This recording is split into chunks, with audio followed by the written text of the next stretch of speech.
it like coaching this backcourt of yours? It's fun. They're dynamic scorers. They can get their own shots. They get shots for other people. They can score penetrating to the basket. They can shoot jump shots. They're very coachable, and they're good guys. Did you know McCollum was going to be this good? I don't know. He's put in a lot of hard work, and obviously we drafted him with high expectations, and he's had some injuries, but he's worked really hard these last 2 years. Waited for his opportunity. He got stronger, improved his ball handling, and now it's his time.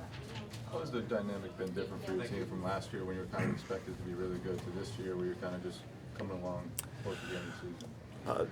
Just more growth during the season. We've gone through some phases already this year, the last 2 years. Well, maybe not so much my second year 2 years ago where we kind of had a lot more wins than people thought. But with this year, it's about growth and getting better. And expectations were low. We went through some rough times. We got better. We learned from them, and now we're hopefully some of that growth is showing now. Do you see any similarities between you guys and kind of the path the Celtics have taken last year? They traded away a couple of guys, and there was a certain amount of expectations, and all of a sudden they kind of took off the way you guys are taking off this year. I can't really say because I don't know all the moves that the Celtics have made, but I do see a lot of similarities in the two teams right now. I think they're both young. They move well. They play hard every night. They share the ball. They're unselfish. And looks like there's good team chemistry. So, in preparation for this game, I did see some similarities. What do you think of the Celtics starting backcourt? Well, Isaiah Thomas is an all-star, so obviously he's been great. And who's the other one? Bradley. The thing about Bradley is that he came into the league as a defender, and I think he was 0 for 5 from threes as a rookie, and he's really turned into a scorer and moves well without the ball, a confident shooter, and I think they complement each other well because Bradley moves very well without the ball, and Isaiah is very good with the ball. Coach, how do you see how is Vonleh playing for you, and how do you see his game evolving as he gains more experience? I think he's a great worker. He's getting more and more comfortable with the NBA game. I think this year, even though he's starting, this has been a year for him just to gain experience, and he gets his 12 to 18 minutes a night, and I think he's learning what he can get done around the basket. He's gaining confidence in his shot. I think defensively he's understanding the NBA game better as far as what he can do and what we expect, and I think he's, it doesn't show up in the stat sheet, but watching him play, that he's improved since the beginning of the season. Do you get the sense that tonight's more of a special night for him being from here? I don't know. I think he comes prepared every night. I'm sure it is, just like Pat being here, and when people come back to wherever they came from, it's usually a special night. What's it mean to you to get Coach of the Month? I'm thankful for my players and my coaching staff. My staff does a terrific job of preparing the team, preparing the players. The players play extremely hard and give effort every night, and that's all you can ask for as a coach. Will tonight crown the true Coach of the Month? I don't know. Did you ask Brad that too? I did, yeah. What did he say? He said he hopes not, because if so, he's in trouble. That's a good answer. Ditto. Okay. He actually said he was going to kick your butt. Yeah. Oh, okay. Ditto. Coach, you're obviously one of only 5 teams to beat the Warriors this year, and you look back at that game, and you were constantly waving around trying to push the pace. Was that something your staff talked about before the game? Yeah.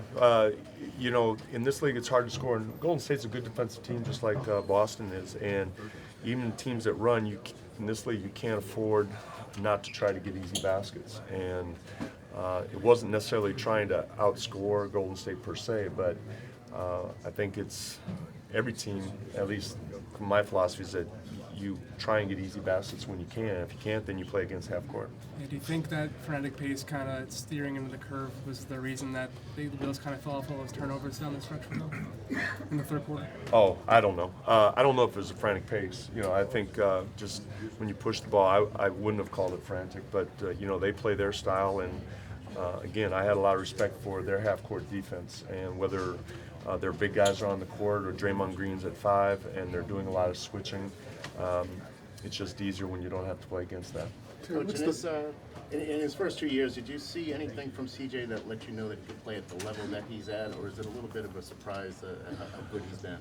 You know, whenever I'm asked about if I was surprised about something, that almost indicates that I had lower expectations. So I'm reluctant to say I was surprised about anything. But you knew he could score. He did that at Lehigh.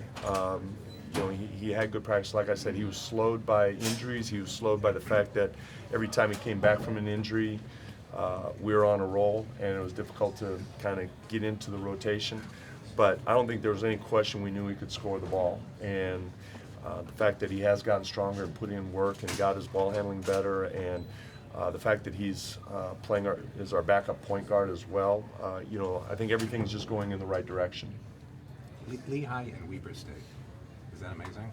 Yeah, do you know what town Weber State's in? Ogden, Utah. There you go, thank you very much. But I mean, what does it say about guys coming from those kind of schools and being stars? in the NBA? I think mainly it says if you can play, the NBA will find you. You know, whether it's in Brazil or Argentina or Ogden, they'll find you. Is Damian playing with a chip on his shoulder right now? Have you noticed? Damian's playing the way he always plays. You know, he's very competitive. He's got a strong will. He's leading the team. I think he mixes up his scoring and playmaking.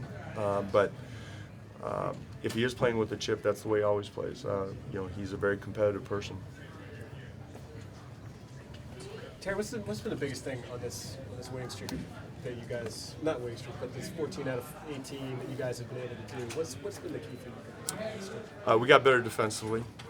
We were, you know, at the midpoint of the season, we talked about if we had any aspirations of making the playoffs, we had to get better defensively. And our offense has been pretty solid for most of the year. And we got back to basics defensively. And the players have really committed to that. And I think that's been the basis for the turnaround.